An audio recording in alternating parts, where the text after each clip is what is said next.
Warlords, welcome back! The community team is really excited to give you a sneak peek of these features.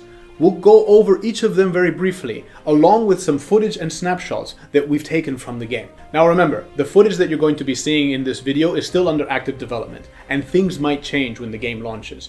So words may change, the UI may change, things like that. And there's so much to cover, so much in fact, that we've had to split these sneak peek videos into a few parts. So let's get this show on the road. In today's video, part 1, we will be taking a closer look at your house, your alliances, and territory wars. Before we begin, let's start with a bit of context. Who are you in Conqueror's Blade?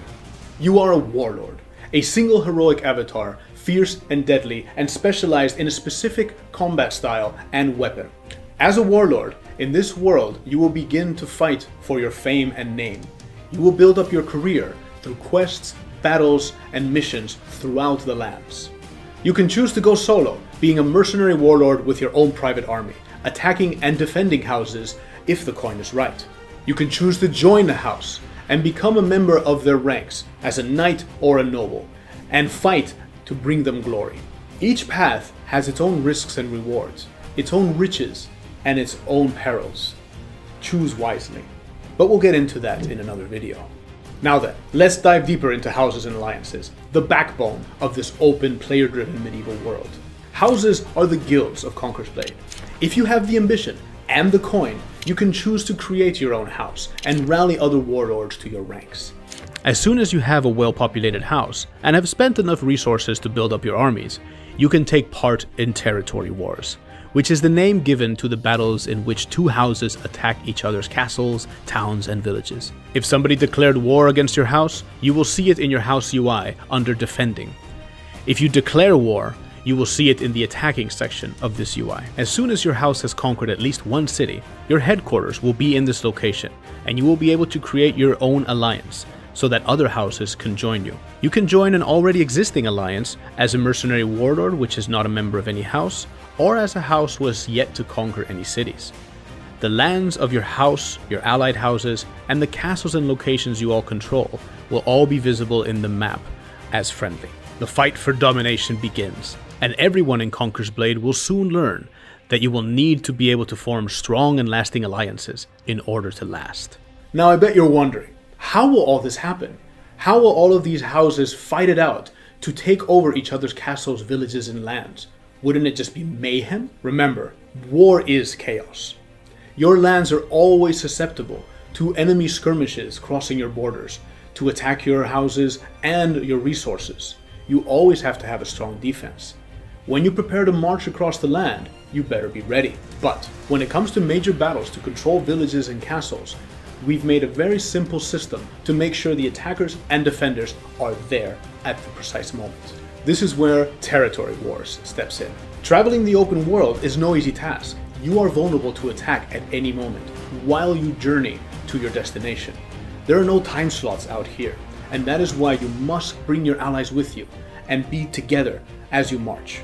That you and your house are ready, and that your ambitions are set on expanding your domain. You will be able to choose to attack a specific location owned by another house by opening the world map, right-clicking on the enemy castle, and selecting Declare War.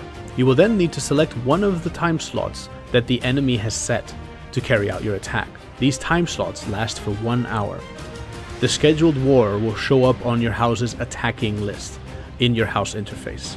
When the time for battle is near, you, your house warlords, and your allies will need to leave your safe city walls and march across the land to attack the enemy location.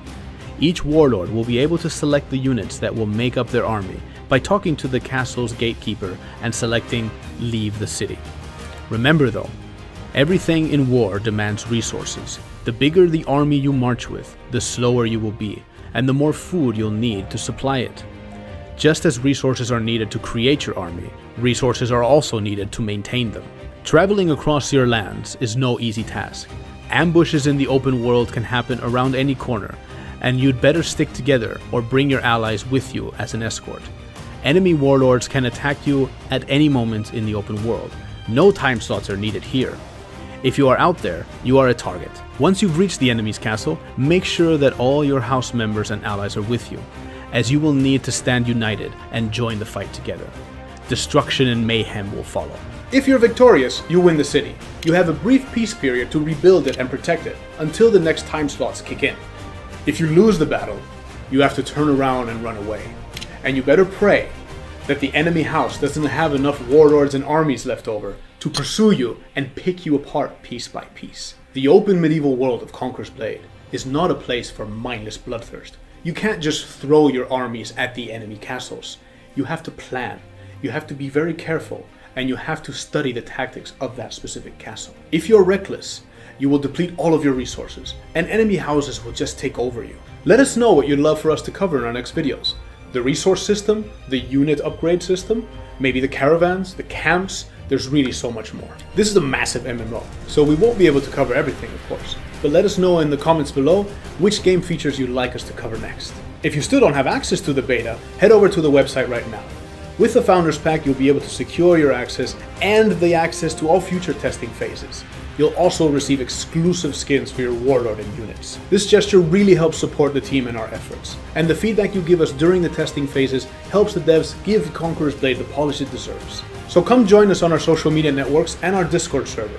We have a ton of activities lined up that will be giving away some of those exclusive beta access codes, as well as more sneak peeks into the game features. So thank you so much for watching, everyone. We'll see you next time.